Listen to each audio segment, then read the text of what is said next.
حضرت غوث پاک جیلانی شیخ عبدالقادر رضی اللہ تعالیٰ غوث اعظم درمیان اولیاء چو محمد درمیان انبیاء۔ غوث اعظم کا ولیوں میں وہی مقام ہے جو نبیوں میں رسول کریم کا مقام ہے۔ حضرت غوث پاک رضی اللہ تعالیٰ عنہ کو اللہ نے بڑے اعزازات سے نوازا۔ ایک اعزاز اللہ نے یہ دیا کہ ماں کی طرف سے حسینی ہے، باپ کی طرف سے حسنی سید، نانا بھی اللہ کے ولی، دادا بھی اللہ کے ولی، پھوپھی بھی اللہ کی بہت بڑی ولی ہے، بہت بڑی ولی۔ والد گرامی، آپ نے وہ سیب والا واقعہ تو بڑا ہی سنا ہوا ہے، اس طرف تو میں نہیں جاتا۔ ماں بھی اللہ کی بہت بڑی ولی ہے۔ یہ اللہ نا اسباب بناتا ہے، خود ماحول بناتا ہے۔ آپ کے جو والد گرامی تھے ان کا نام تھا ابو صالح سید موسیٰ جنگی دوست رحمت اللہ علیہ۔ بادشاہ کے کچھ سپاہی تھے جو مٹکے اٹھا کے جا رہے تھے، اور مٹکے تھے شراب کے بھرے ہوئے، مٹکے اٹھا کے جا رہے تھے۔ حضرت سید محمد موسیٰ جنگی دوست رحمت اللہ علیہ بھی قریب سے گزرے۔ یہ کیا ہے بھائی؟ بدبو سے سمجھ تو گئے، تصدیق کے لیے پوچھا کیا ہے؟ انہوں نے کہا جناب یہ بادشاہ کا سامان لے کے جا رہے ہیں۔ آپ تو جھنڈے والی گاڑی کو ویسے نہیں نہ پوچھ سکتے، سوال ہی نہیں پیدا ہوتا۔ آپ چونکہ جمہوری لوگ ہیں، آپ نے تو بس دفتر بنانا ہے، جب الیکشن ہوگا نا اپنے دروازے کے سامنے سارے محلے سے لڑائی لینی ہے کہ ووٹ میرے آکھے دیں، پھر ٹھیک 1.5 مہینے کے بعد سجدہ صاف بھی کر جاتے ہیں، بندہ غلط سی میں نے پتہ ہی نہیں لگا۔ تو یہ پہلے سوچنا تو تھوڑا سا ایسے ہی بلا وجہ الیکشن تو روز کبھی کبھی آئے گا، تو ہم نے ایک جگہ تو روز رہنا، ایک دوسروں سے جھگڑے کرنا اور معاذ اللہ تعالیٰ غیبتیں کرنا، عزتیں اچھالنا، یہ مسلمان کا شیوا نہیں ہے۔ حضرت غوث پاک کے والد نے پوچھا کیا لے کے جا رہے؟ بادشاہ کا سامان ہے جی۔ ہاتھ میں ڈنڈا تھا، 3 مٹکے تھے شراب کے بھرے ہوئے، زور سے ایک ڈنڈا مٹکوں پہ مارا تو مٹکے ان کے سروں پہ ٹوٹ گئے۔ بادشاہ سلامت، ہم سارے تقریباً بادشاہ سلامت ہوتے ہیں، یہ کسی کی جرت ہے مطلب میرے گھر کے معاملے میں مداخلت کرے، اور پھر بادشاہ ہو۔ لوگوں نے جا کے بڑی غیبتیں کی، بڑی بڑی کہانیاں سنائیں۔ اس نے تو توڑ دیا جی مٹکے آپ کے، نے کوئی حال نہیں چھوڑا۔ تو بادشاہ کہنے لگا بلاؤ سید موسیٰ پاک جنگی دوست رحمت اللہ علیہ کو بلا لیا۔ تو کہنے لگے بادشاہ تمہیں پتا تھا مٹکے کس کے ہیں؟ آپ فرمانے لگے پتا تھا مجھے۔ کہا کیوں توڑے؟ فرمایا اس لیے توڑے کہ مجھے تیرے اوپر رحم آ گیا تھا، تو اگر شراب پیے گا تو دوزخ میں جلے گا، مجھے رحم آیا تھا میں نے توڑ ڈالے۔ تو کہنے لگا آپ کون ہیں؟ تو آپ فرمانے لگے میں محتسب ہوں، میری حساب کتاب لینے کی ڈیوٹی ہے، محتسب ہوں، غلط آدمی کا حساب کروں گا۔ تو بادشاہ کہنے لگا کس نے ڈیوٹی لگائی آپ کی؟ فرمانے لگے میری ڈیوٹی میرے رب کریم نے لگائی ہے، میری ڈیوٹی اللہ نے لگائی ہے۔ تأمرون بالمعروف وتنہون عن المنکر، مسلمان کے ذمے ہے اچھائی کا حکم دے گا، برائی سے روکے گا، یہ ذمہ داری ہے میری، اللہ نے ڈیوٹی لگائی ہے۔ بادشاہ پہ اتنا روب طاری ہوا کہ کہنے لگا حضور آپ کی بڑی مہربانی، آپ نے یہ کام کیا۔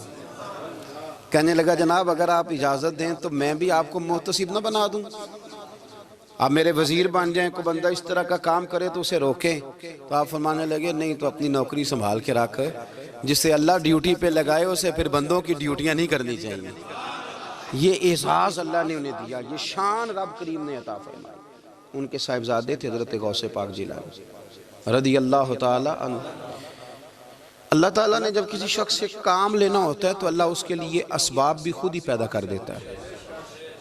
علامہ اقبال اپنے استاد کی بڑی قدر کرتے تھے، شمس العلماء کی۔ تو ایک دن حضرت شمس العلماء سے کہنے لگے استاد جی آپ کی مہربانی سے پڑھ گیا ہوں۔ تو فرمانے لگے پتر تیری کلاس میں تو 250 لڑکا تھا، میری مہربانی تو سب پہ تھی، پر سارے تو اقبال نہیں نہ بنے۔ فرمانے لگے تیرے اندر بھی کوئی خوبی تھی، اس کی وجہ سے اللہ نے تجھے یہ اعزاز، کوئی چیز تیرے اندر بھی۔ اللہ تعالیٰ جب کسی بندے کو نوازتا ہے نا تو بندہ بھی محنت کرتا ہے، لیکن اس کی محنت سے زیادہ اللہ کے فضل کا دخل ہوتا ہے۔ تو بندے کئی دفعہ کہنے لگ جاتے ہیں بڑی مشقت کی، بڑی محنت کی، کچھ بھی نہیں ہوتا، زیادہ اللہ کے فضل کا انحصار ہوتا ہے۔ رب جیسے چاہتا ہے ویسے فیصلے دیتا ہے۔ آپ فرماتے ہیں کہ میں چھوٹا سا تھا، والد انتقال کر گئے، والدہ تھی میری اور ہم 2 بھائی تھے۔ فرماتے ہیں بچے کھیلنے کے لیے نکلے تو میں بھی ان کے پیچھے کھیلنے نکل گیا۔ ایک بیل بچوں کے قابو آ گیا، تو بچوں کے قابو کو چیز آ جائے تو پھر وہ اس کا جو حال ہوتا ہے وہ تو ہمیں پتہ ہی، ہم سارے بچے رہ چکے ہیں۔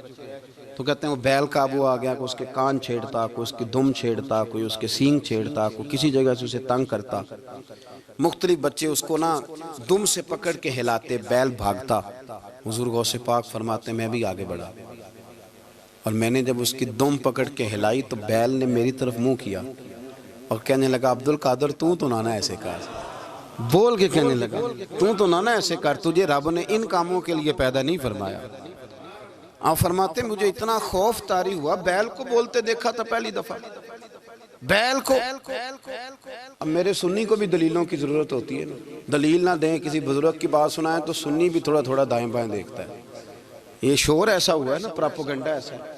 میں حدیث پاک سنا دیتا ہوں۔ رسول کریم صلی اللہ تعالیٰ علیہ وآلہ وسلم فرماتے ہیں ایک شخص نے بیل پہ سواری کر لی تھی۔ بیل سواری کے لیے نہیں پیدا کیا گیا، سواری کے لیے اونٹ ہیں، خچر ہیں، گھوڑے ہیں، گدھے ہیں، بیل کھیتی باڑی کے لیے۔ اس شخص نے جب بیل پہ سواری کی تو بیل پیچھے مڑ کے دیکھنے لگا اور کہنے لگا یار تو بڑا بیوقوف ہے، بول کے کہنے لگا مجھے اللہ نے سواری کے لیے نہیں پیدا کیا، میرے سے وہ کام لے جس لیے میں پیدا کیا گیا ہوں۔ تو بندہ ڈر گیا، کہنے لگا بڑی حیرانگی والی بات نہیں کہ بیل بولتا ہے، تو بیل پھر بول پڑا۔ کہنے لگا اس سے بھی زیادہ حیرانگی والی بات ہے۔ اس نے کہا وہ کیا؟ کہنے لگے مدینے میں نبی پاک آ گئے ہیں اور تو نے ابھی تک کلمہ ہی نہیں پڑھا، یہ اس سے بھی زیادہ حیرانگی والی بات ہے۔ جامع المعجزات میں حدیث موجود ہے، حضور آ گئے اور تو نے کلمہ ہی نہیں پڑھا۔ وہ شخص کہتا ہے میں سر پٹ دورا، جب آ کے سامنے کھڑا ہوا تو حضور مسکرائے، فرمایا آجا پڑھ لے کلمہ، مجھے پتہ ہے تجھے کس نے بھیجا ہے۔ اللہ والوں کی باتیں مان لیا کریں۔ میں بڑی ذمہ داری سے کہتا ہوں رب کریم کے کوئی بندوں کی بات کتاب و سنت کے خلاف نہیں ہوتی، وہی تو کتاب و سنت آگے پہنچانے والے ہوتے۔ تو حضور غوث پاک فرماتے ہیں میں وہ ڈر کے گھر آیا، جب گھر پہنچا تو میرے کانوں میں آواز آ رہی تھی لبیک اللہم لبیک لبیک لا شریک لک لبیک۔ فرماتے میں چھت پہ چڑھا اور میں نے جیلان میں اپنی چھت پہ کھڑے ہو کے دیکھا تو حج کے دن تھے، میری سیدھی نظر میدان عرفات پہ گئی، لوگ میدان عرفات میں بیٹھ کے لبیک لبیک پڑھ رہے تھے۔ پہلے میں وہاں سے ڈر کے آیا، پھر چھت سے ڈر کے نیچے اترا، ماں کو ساری بات بتائی تو کہتی میری ماں کہنے لگی بیٹے جب تو پیدا ہونے والا تھا تو مجھے بڑی بشارتیں ملتی۔ فرماتے ہیں ماں نے نا کھولا بکسا صندوق تو 80 دینار نکالے، فرمایا پتر تم 2 بھائی ہو اور تمہارا باپ کل جاگیر یہ 80 دینار چھوڑ گیا، 80 40 تمہارے 40 تمہارے بھائی کے۔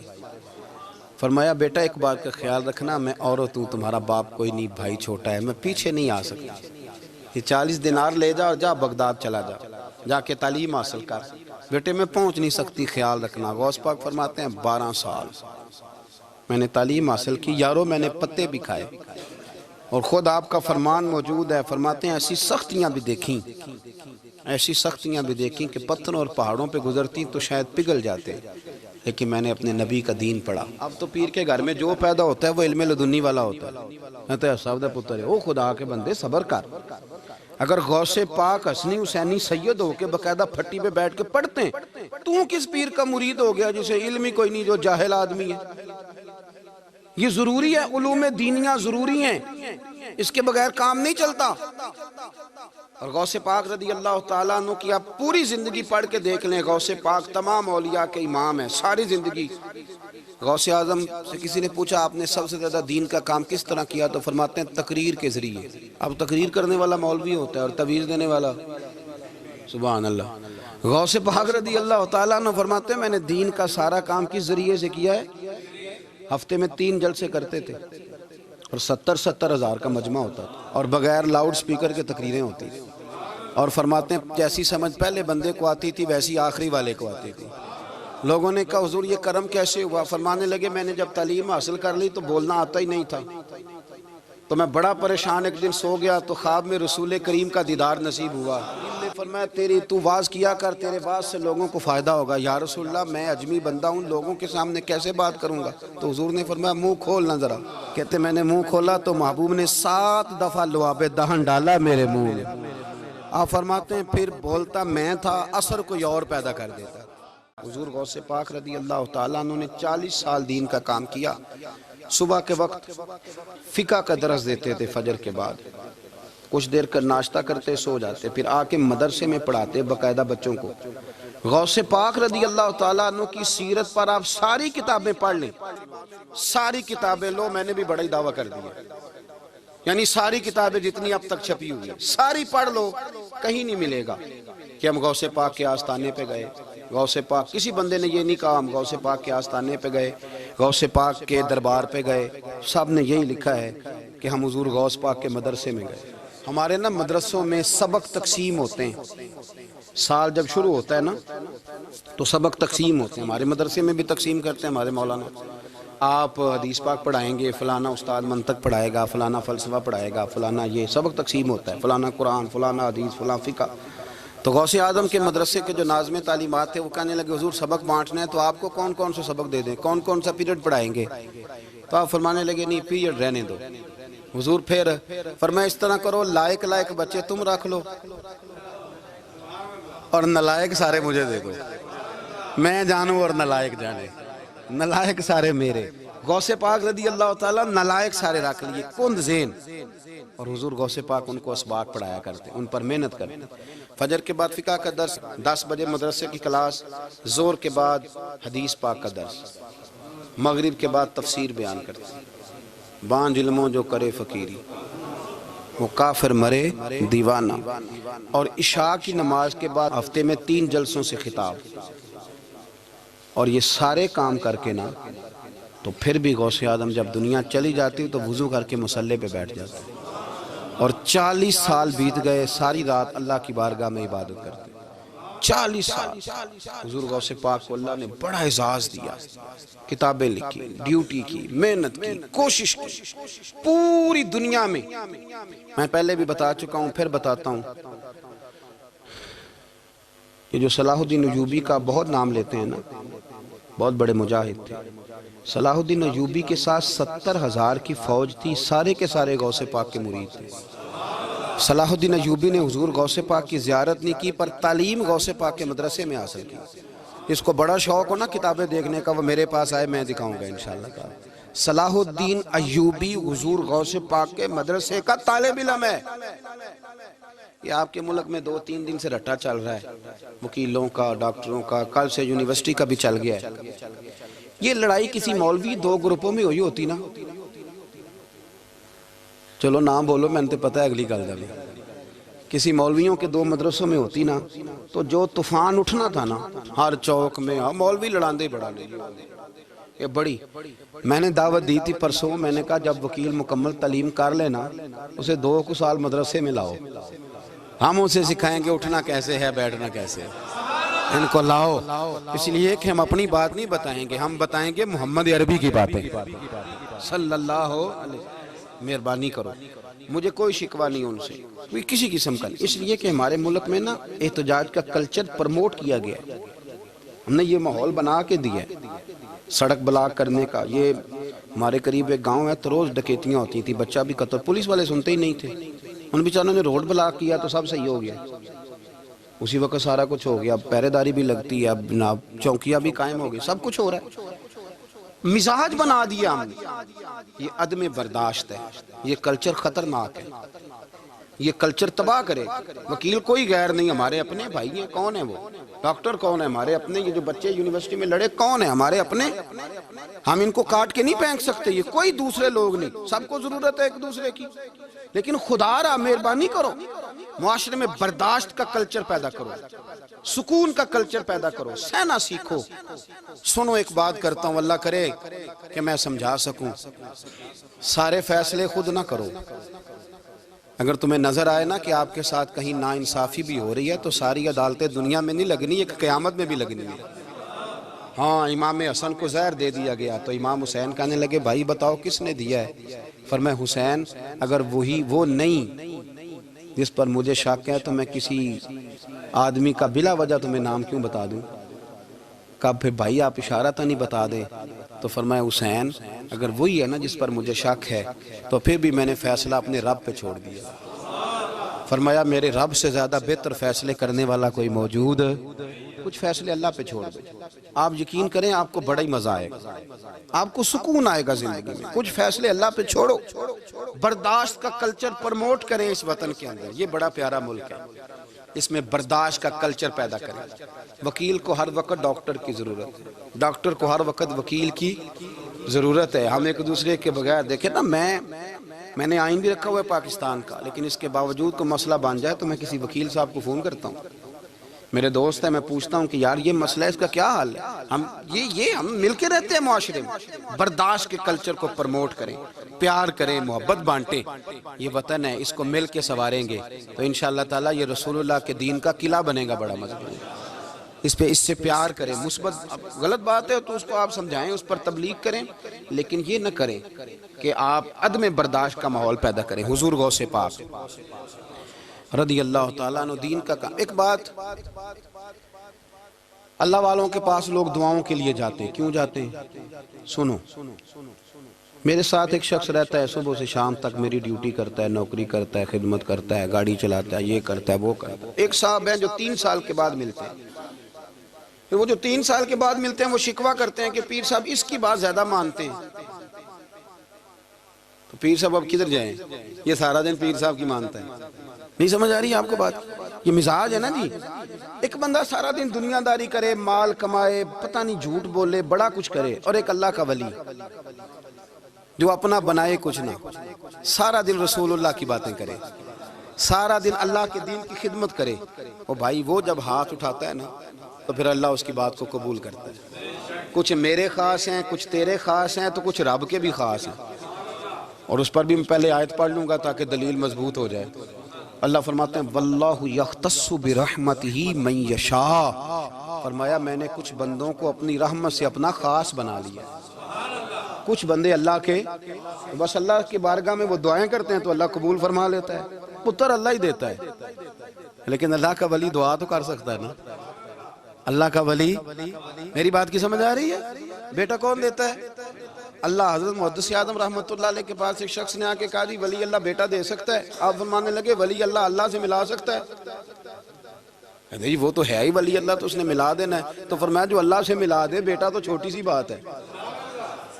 تو دیکھ نہ کہ جو اللہ تک تجھے لے گیا تو پھر پتر پیچھے رہ گیا. لیکن بیٹا دیتا کون ہے؟ بول کے بتائیں, بول کے. اللہ دیتا ہے. دعا کون کرتا ہے؟ اللہ کا ولی دعا کر دیتا ہے. بی بی آ گئی روتی ہوئی غوث پاک کے پاس, کہنے لگی 6 بیٹیاں ہیں. خامد اور سسر کہتے ہیں کہ 7ویں بھی بیٹی ہوئی تو طلاق دے دیں گے. تھوڑا سا اگر بندہ مالدار بھی ہو تو پھر وہ ہمارا دماغ جہاں مرضی چلتا ہے نا. یہ جہالت آج بھی بہت ساری جگہوں پہ پائی جاتی ہے. تہذیب سکھاتی ہے جینے کا سلیقہ, تعلیم سے جاہل کی جہالت نہیں جاتی. تو رو پڑی. حضور غوث پاک رضی اللہ تعالیٰ نے بلایا اس کے شوہر کو بھی اور سسر کو بھی. فرمایا یہ دیکھ یہ تو اللہ کے کام ہے, جس کو چاہے بیٹیاں دے, جس کو چاہے بیٹے دے. تو جو نہیں مانتے پھر غوث پاک کی بھی نہیں مانتے. انہوں نے کہا جی نہیں دی, میں تو نکاح کروں گا. چلے گئے تو غوث پاک کی بارگاہ میں وہ بیٹی اور اس کا باپ اور اس کی ماں پھر آئے, کہنے لگے حضور مہربانی فرمائیں. پھر اللہ کے ولیوں کے پاس ایک قوت ہوتی ہے جس کا نام مصلی ہے. مصلی بہت بڑی طاقت, بہت بڑی. حضور نے فرمایا دعا صلاح المومن, فرمایا دعا مومن کا ہتھیار ہے. یہ مومن جب ہاتھ اٹھاتا ہے تو پھر عرش کا مالک دروازے کھول دیتا ہے کرم کے. حضور غوث پاک نے مصلی بچھا لیا اور رو پڑے, کہنے لگے مالک کریم اس بی بی کے دل میں کس نے بات ڈالی تھی کہ عبد القادر کے دروازے پہ جا. دیکھیں منانے کا انداز, منانا آتا ہے نا. اللہ کس نے اس کے دل میں بات ڈالی کہ عبد القادر کے دروازے جا, کس نے ڈالی؟ اور مالک اگر تو نہیں ڈالی تھی تو کیا تو اب اپنے عبد القادر کو رسوا کرے گا؟ اگر تو نہیں بھیجا ہے کہ ادھر جا تو اب تو رسوا کرے گا؟ حضور غوث پاک رضی اللہ تعالیٰ نے دعا مانگ کے چہرے پہ ہاتھ پھیرے, بچی کے سر پہ ہاتھ رکھا, فرمانے لگے پتر جا, مجھے امید ہے اللہ نے 6 بیٹیاں دی ہیں تو 7 بیٹے بھی عطا فرمائے گا. تو بی بی کہتی ہے پھر رب نے فضل فرمایا اور 7 ہی بیٹے عطا فرمائے. پھر 7 ہی بیٹے رب کریم نے دیے. تو جو اللہ کی مان تھا پھر اللہ بھی اس کی. تو اس میں اختلاف کی کیا بات ہے؟ یہ سادی سی بات ہے. ایک بغداد کا سوداگر تھا, بڑا مالدار تھا۔ ایک دن اس نے بغداد کے سارے علماء اور مشائخ کی دعوت پکائی تو غوث پاک کے پاس بھی آیا، کہنے لگا حضور شام کا کھانا ہے۔ آپ نے اس کا چہرہ دیکھا تو وہ رو پڑا، کہنے لگا بغداد کے پیر انکار نہ کرنا۔ آپ نے فرمایا تو جا میں آؤں گا۔ شاگرد مرید کہنے لگے حضرت جی آپ بڑی مشغولیت تھی شام کو، فرمایا اتنا بڑا آدمی جب رو پڑتا ہے تو لگتا ہے بڑا مجبور ہے، چلیں گے۔ شام کو جب اس کے دروازے پہ گئے تو کھانا بھی اس نے چنا تو ساتھ اس نے ایک ٹوکرا ایک صندوق بھی لا کے رکھا، اوپر سے خالی۔ جب غوث پاک نے اٹھ کے دیکھا تو اندر اس سوداگر کا بیٹا، اس تاجر کا بیٹا، دونوں ٹانگوں سے معذور، دونوں ہاتھوں سے معذور، ایک ہی بیٹا اپاہج ہے۔ وہ تاجر رو پڑا، کہنے لگا حضور بڑی دنیا جانتی ہے، بڑا مال ہے، اور جب تنہا بیٹھتا ہوں تو کھول کے روتا ہوں۔ وہ بے نیاز ہے نا، ساری زندگی کے بعد ایک بیٹا دیا تو وہ بھی اپاہج ہے۔ حضور بال سفید ہو گئے، لوگوں کی اولاد بڑھاپے کا سہارا بنتی ہے، میں بوڑھے وقت میں اس کو اٹھا کے پیشاب پخانے کے لیے لے کے جاتا ہوں۔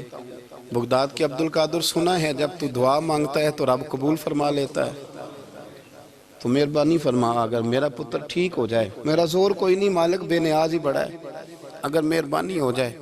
تو غوث پاک نے پھر مصلی بچھایا، مصلی بچھا کے کہنے لگے مالک تو اپنے بندوں کے دل میری طرف کیوں موڑتا ہے، اور اگر موڑتا ہے تو پھر رحمت کی نظر فرما، بندہ نوازی فرما۔ ایک باپ اتنے رو رو کے آنسو بہا رہا ہے تو کرم نوازی فرما۔ حضور غوث پاک نے ابھی چہرے پر ہاتھ نہیں پھیرے کہ بچہ اللہ اکبر کہتا ہوا صندوق سے باہر نکل آیا۔